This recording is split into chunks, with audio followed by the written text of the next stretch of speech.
our children were having problems with the fact that they were getting old enough by second grade, because we have an immersion school where we teach regular school, but it's all in Cherokee. So math, science, any of the materials that people learn in regular school, we taught. But by second grade, in this society that we live, computers needed to come in. And we had this problem where we needed to figure out how these kids could stay as advanced as any kids in the world. But our language wasn't on this stuff.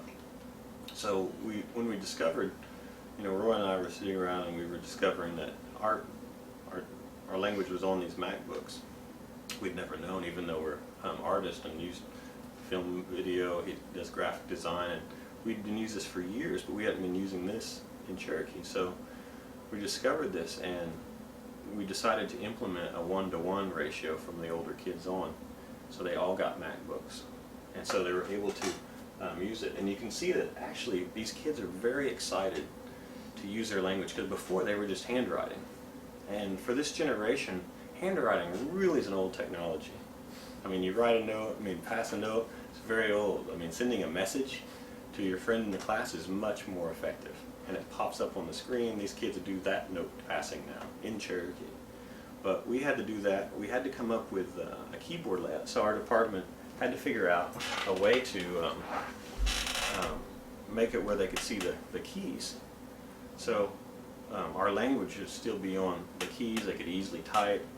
And so we came up with a keyboard that fit on all their computers, and had them manufactured and put them in our language, and so that our kids think of these computers as Cherokee computers.